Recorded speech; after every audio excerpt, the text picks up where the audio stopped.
하나님의 말씀 같이 보시겠습니다. 마태복음 5장 27절에서 37절 말씀 봉독합니다.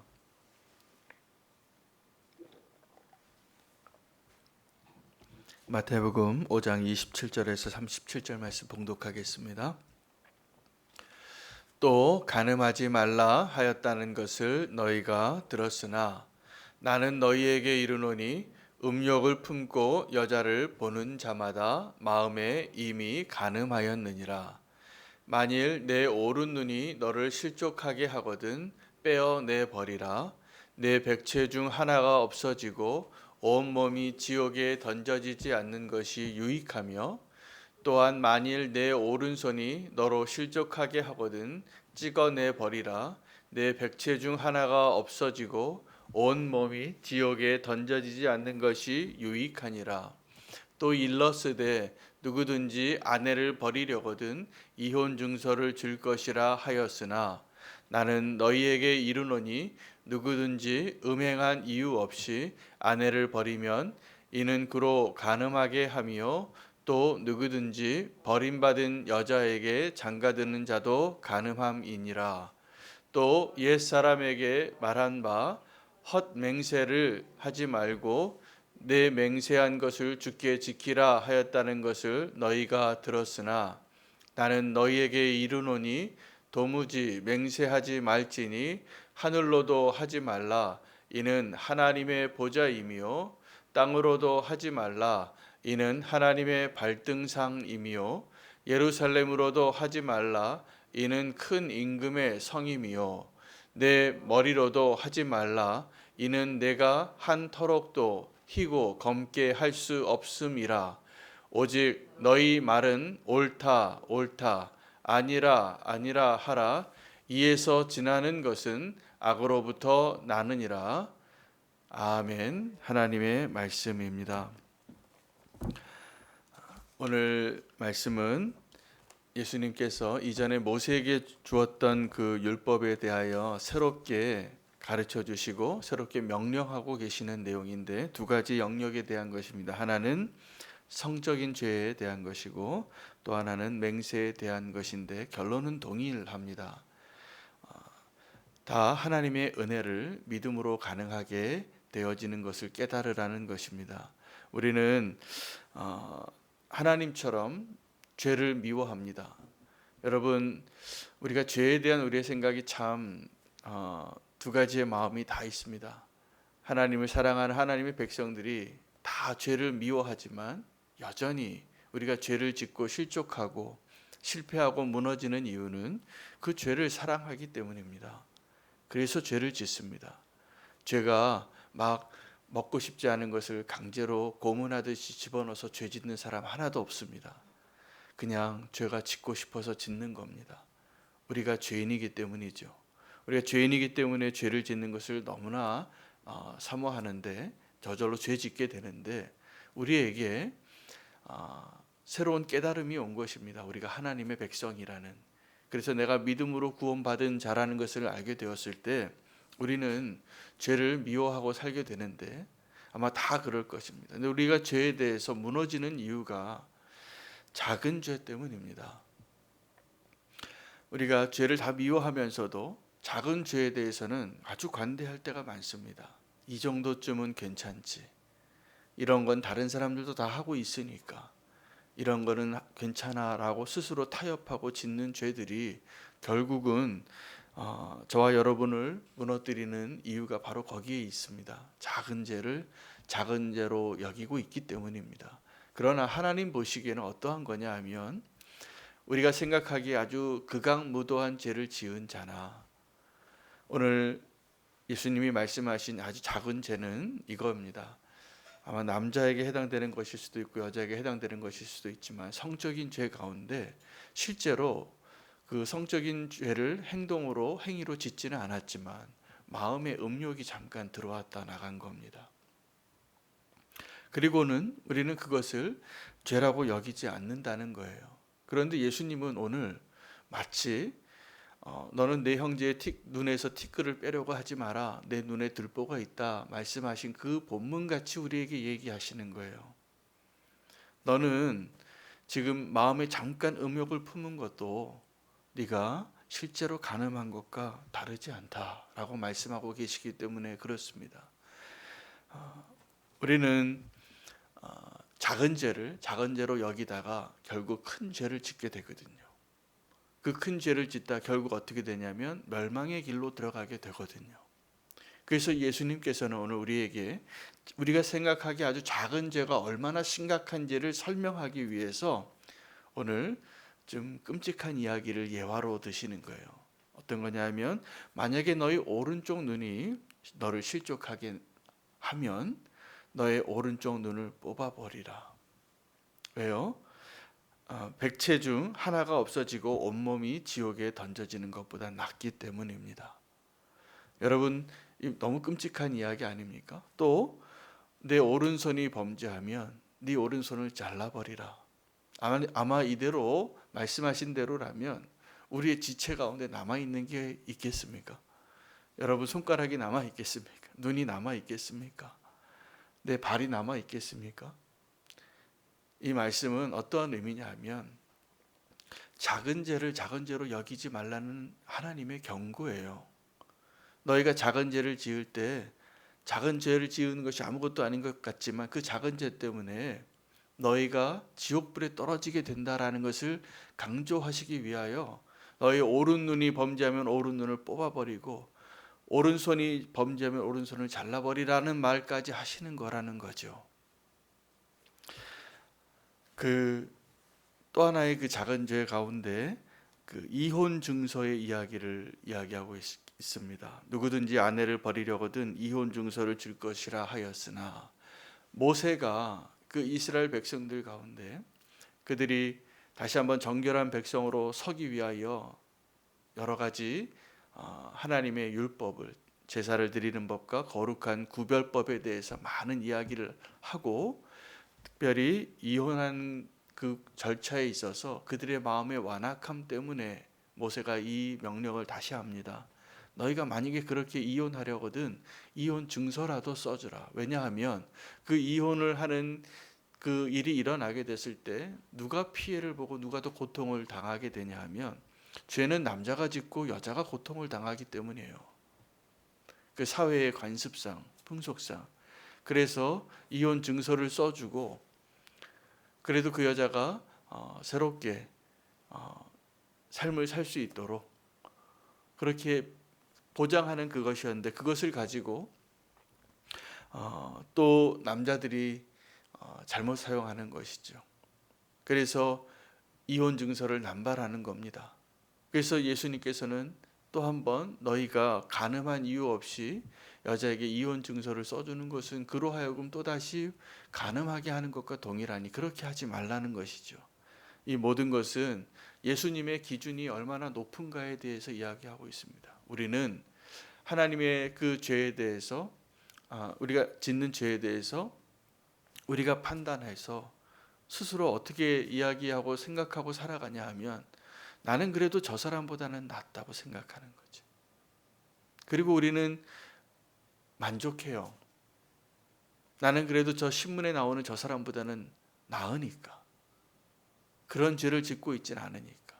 그러나 예수님 보시기에는 그 신문의 일면 기사에 나오는 그 사람이나 지금 내 마음속에 잠깐 음욕이 스쳐 지나가는 그 죄나 동일하다는 거예요. 여러분, 우리가 하나님 앞에 하나님이 얼마나 우리를 거룩하게 살아가기를 원하시는지를 알게 될 때 때로는 절망할 수 있습니다. 오늘도 이 이야기를 들으면 그래도 모세율법이 낫구나. 예수님이 너무 요구하시는 수준이 너무 높다. 여러분, 맞습니다. 우리가 하나님의 그 사랑을 새롭게 하나님의 그 예수님의 그 명령을 새롭게 들을 때 우리는 빨리 결론을 내려야 됩니다. 내 힘으로는 이게 불가능하구나.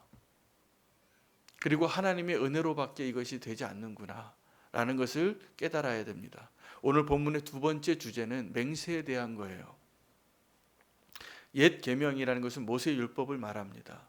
옛 계명에는 너희가 헛된 맹세를 하지 말고 하나님께 맹세를 했다면 그 맹세를 지키라는 것이었어요. 여러분, 아브라함이 하나님과 언약을 맺습니다. 그 언약이 너무나 중요하고 그 언약의 기초 위에 하나님의 구속사가 이루어지고 선교가 완성이 됩니다. 복의 근원이 됐고 첫 출발점이기 때문에 그렇습니다. 그런데 아브라함의 인생을 조금 더 들여다보면 창세기에 아브라함은 계속 하나님의 그 약속을 믿었음에도 불구하고 연약함 가운데 있었던 사람이에요. 그리고 하나님은 그 아브라함이 불가능해 보이는 그 언약을 나중에 하나씩 하나씩 성취해 가는데 결론은 이것입니다. 아브라함이 그가 아주 노년에 하나님을 만나서 언약을 맺고 그리고 더 기다려서 그 언약이 성취되어지기까지 시도하려고 했던 것이 뭐냐 하면 나의 힘으로 그 언약을 이루고 싶었던 갈망이에요. 그래서 하나님이 약속하신 자녀 사라와 함께 얻어져야 할 그 언약의 자녀를 기다리는데 계속 실패한 거였어요. 나중에 하나님께서 그 언약을 성취해 주시고 그리고 그것을 다시 내놓으라고 합니다. 그때 아브라함이 그 모리아산에서 이삭을 내어주고 하나님이 하나님의 이름을 하나 새롭게 알려준 것이 여호와 이레예요.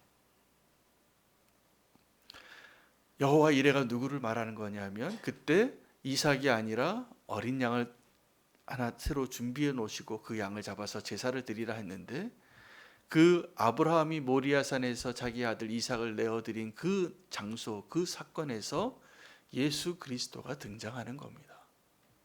저와 여러분에게도 사실은 우리의 힘으로 내 의지로 내 헌신으로 하나님의 약속을 이룰 수 있다라고 생각하는 그 가능성에 1%도 남겨놓지 말고 다 내려놓으시기 바랍니다. 아브라함이 이삭을 내어놓았듯이 그리고 하나님께서 예비하신 그 양으로 우리가 하나님께 제사하며 나아갈 수 있는 것이 되는 것입니다. 아브라함이 하나님과 언약을 맺기 그 전에 하나님께서 홍수로 심판하실 때 하나님이 약속을 하세요. 내가 이 지면에 있는 인간들을 보니까 소망이 없다. 원래 태생적으로 범죄한 자라는 것을 깨닫고 하나님께서 이 인류를 다시 심판하지 않기 위하여 약속하신 게 무지개 언약인데 그 무지개 언약은 하나님이 하나님 자신을 두고 한 언약이지 노아를 두고 한 언약이 아니에요. 노아와 맺은 언약도 아니에요. 그 언약은 그 노아의 때가 다 지나고 심판의 때가 다 지나고 하나님이 하나님 자신과 맺은 그 언약의 그 배경 위에서 아브라함과 맺어서 그 약속이 지금까지 유효한 것입니다. 저와 여러분이 그리고 아브라함 이후의 모든 하나님의 백성들이 수도 없이 그 약속을 깨뜨렸어요. 약속이라는 것이 이런 거잖아요. 두 사람이 약속을 했는데 한 사람이 그 약속을 깨뜨리면 그 약속은 더 이상 효능이 없는 거예요. 안 지켜도 돼요. 그런데 이 한 사람이 끝까지 그 약속을 붙잡고 있으면 그 약속은 여전히 유효한 거예요. 하나님이 저희와 함께, 하나님이 아브라함과 함께, 하나님의 이름을 걸고 맺은 그 언약은 지금도 하나님이 붙잡고 계시기 때문에 유효합니다. 하나님과의 약속을 맺은 사람들을 나실인이라 그랬습니다. 하나님께 나실인으로 약속한다는 것은 내가 이제 술을 먹지 아니하고 여인을 가까이 하지 아니하고 그 머리에 삭도를 대지 아니하고 그 약정한 기간이 있어요. 그 기간 동안 하나님 앞에 구별된 시간으로 드리는 것입니다. 하나님의 사사들 가운데 나실인으로 가장 대표적인 인물이 삼손이에요. 그런데 그 삼손이 사사로 등장하여 그 블레셋 군대를 자기 이스라엘 민족을 괴롭히던 그 블레셋 군대를 다 멸하고 구원하는 그 일을 하는데 그 사사 삼손은 그 나실인의 언약을 다 깨트린 사람이었잖아요. 정확하게 다 깨트린 인생을 살아요. 그런데도 하나님께서 그 실패한 나실인을 들어서 사용하시는 거라는 거죠. 여러분, 예수님이 오늘 저와 여러분에게 요구하시는 명령은 옛 계명 모세의 율법도 지키기 어려운데 더 수준 높고 더 완벽한 요구를 하시는 거예요. 맹세하지 말라는 거예요. 너희는 도저히 맹세할 것을 지킬 능력이 없으니 너희 머리털카락 하나라도 검게 하거나 희게 할 수 있는 능력이 있거든 하라는 거예요. 없습니다. 우리는 하나님의 약속, 우리는 약속을 할 때 이렇다는 거죠. 나만 믿어. 내가 너를 책임져 줄게. 여러분, 우리가 그런 말 할 수 있는 자격과 능력이 있습니까? 없는 겁니다. 그걸 깨달으라는 거예요. 근데 우리는 맹세할 때 이러는 거예요. 내가 이 돈 갚을게. 하늘에 두고 맹세해. 내가 너를 배신하지 않을게. 저 예루살렘을 두고 맹세해. 내가 꼭 다시 돌아올게. 이 땅을 두고 맹세해. 어떠한 것을 두고 맹세할 때 그 맹세하는 대상이 뭐냐면 변하지 않는 거였어요. 나보다 믿을 만한 그 어떠한 대상이에요. 하늘로도 땅으로도 예루살렘으로도 맹세하지 말라. 왜냐하면 그 변하지 않는 그 대상들은 나보다 신실한 것이 분명하지만 심지어는 하나님을 두고도 맹세하지 말라는 거죠. 무엇을 깨달으라는 것이냐 하면 우리는 그 맹세를 내 힘으로, 내 의지로, 내 뜻으로 맹세할 만한 자격조차도 없는 자라는 거예요. 여러분, 우리가 지킬 수 없는 언약을 하잖아요. 영원히 사랑한다고. 영원히 사랑하실 수 있습니까? 못 지키니까 결혼식에도 약속하는 거예요. 근데 그 약속은 제가 보니까 지키지 못할 약속이에요. 우리가 무슨 능력이 있다고 영원히 사랑을 하겠어요? 1년도 못 가고 3년도 못 가고 싸우면서 그때 벌써 실망하고. 여러분, 우리에게는 그 능력이 없습니다, 사실.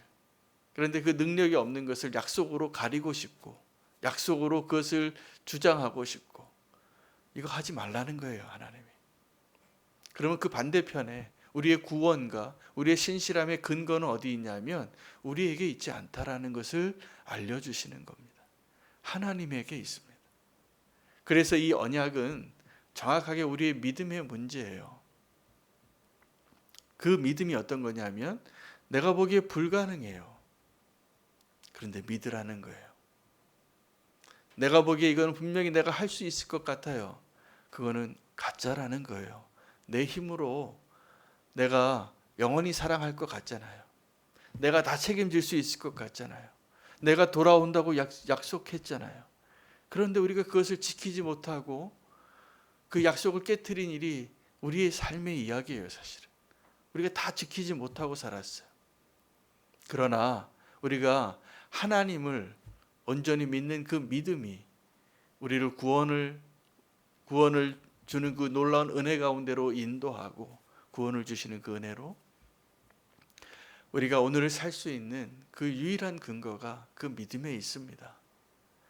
나의 능력과 나의 의지와 나의 진지함, 우리가 다 동일하잖아요. 베드로처럼 내가 주님을 절대로 배신하지 않고 버리지 않겠습니다. 그게 진심이었어요. 그렇게 100% 이상 확신하는 그 확신을 너가 그럴 수 없다라고 예수님께서 베드로에게 말씀해 주신 거예요. 네가 오늘 저 닭이 3번 울기 전에 나를 부인하리라. 3번 부인하리라. 여러분, 우리는 하나님 앞에 이제 어떤 모습으로 서야 되냐면 예수님께서 우리에게 감당할 수 없는 새로운 명령을 하시는데 모세의 율법은 그래도 우리가 조금 노력하면 되어질 것 같았어요. 금식하면 될 것 같고 나실인의 언약을 하면 될 것 같고 시집 장가 가지 않으면 될 것 같고 나의 모든 옥합을 깨트리면 될 것 같은데 이제 주님이 말씀하시는 것은 불가능하다. 너의 힘으로 할 수 있다라고 생각하는 그것을 내려놔라. 그것이 죄의 영역이든 아니면 의로운 언약의 영역이든 마찬가지예요. 오직 하나님의 은혜로만 되는 것이고 믿음으로만 가능한 것이에요. 그 하나님의 약속을 믿고 하나님이 구원하시는 그 일 가운데 우리가 오늘 두 가지 주제의 메시지, 주님이 특별하게 주신 그 성적인 죄에 대한 것과 언약에 대한 것들을 우리가 돌이켜 보시고 하나님이 내 삶 안에 어떻게 역사하고 계시는가를 발견하고 고백할 수 있는 저와 여러분 되시기를 축복합니다. 성적인 죄가 우리가 그 성적인 죄의 기준을 자꾸 낮춰왔어요. 그래서 아주 이전에는 이것이 용납될 수 없는 죄였던 것이 오늘날 우리는 밥 먹듯이 하고 있는 죄가 많습니다. 지금 우리가 그 무너진 타락한 그리고 온전하지 못한 삶 가운데 지금 살아가고 있어요. 그래서 다시 한번 주님의 음성이 소중합니다. 우리가 그것을 작은 죄로 여겼기 때문이죠.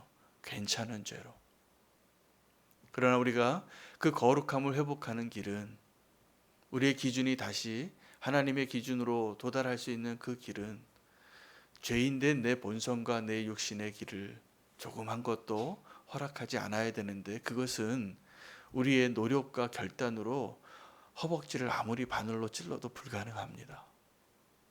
우리는 죄인이기 때문에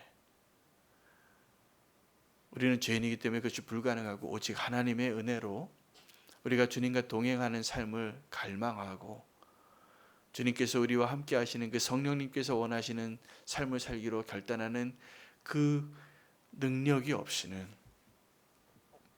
우리는 그 죄에서 온전할 수 없다는 것을 빨리 깨달으라는 것입니다. 오늘 두 가지 영역을 가지고 기도했으면 좋겠습니다. 성적인 영역에 무너진 부분이 너무 많습니다. 왜일까요? 우리가 다 허용했기 때문이에요. 여러분, 우리가 흔히 들었던 그 죄에 대한 예화죠.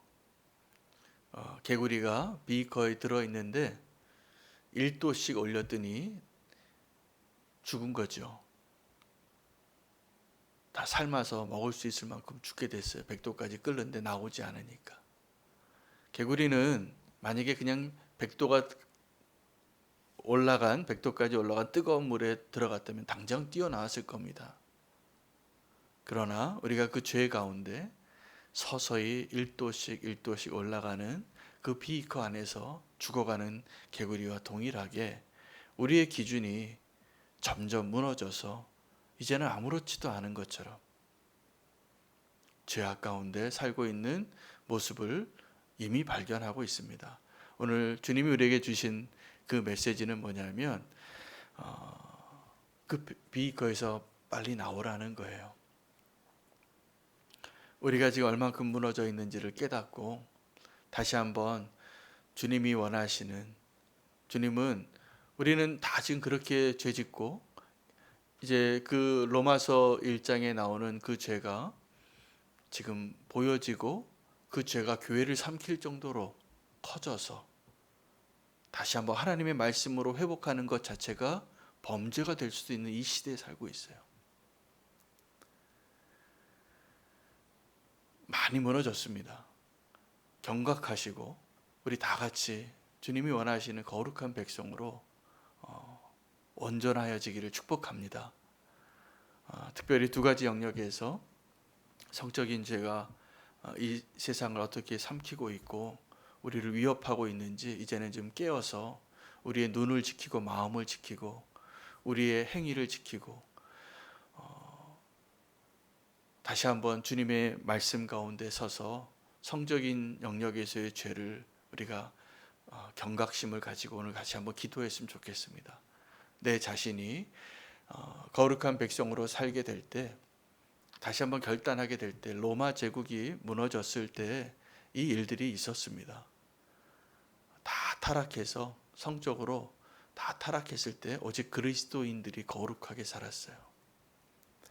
그래서 그 거룩한 그리스도인들이 로마 제국의 왕실로 들어가고 그리고 그 사회를 바꿉니다.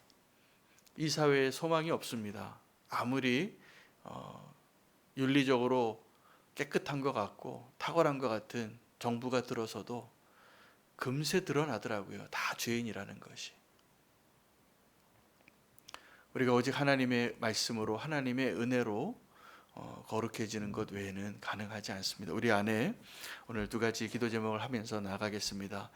같이 통성으로 함께 기도하겠습니다. 첫 번째 기도할 것은 이 땅 가운데 만연해 있는 성적인 죄로부터 우리를 건져주시고 오늘 우리가 결단하여 다른 사람 생각할 것 없이 내가 성적으로 거룩하고 깨끗한 자가 되게 해달라고, 오늘 주님이 말씀하신 그대로 그것을 작은 죄로 여기지 아니하고 우리 결단하기를 원합니다. 세상이 다 그렇게 살아도 우리는 그렇게 살면 안 됩니다. 그리고 주님이 말씀하시는 겁니다. 거룩한 주의 백성 되게 해달라고. 두 번째는 하나님의 약속을 회복시켜 달라고. 우리가 나의 뜻대로 약속하고 다짐했던 그 모든 것, 사실은 그 능력이 우리에게 없는 것을 인정하고 하나님 앞에 믿음으로 서게 해달라고. 두 가지 기도 제목을 붙잡으시고 다시 한번 주의 이름 부르고 기도하시겠습니다. 주여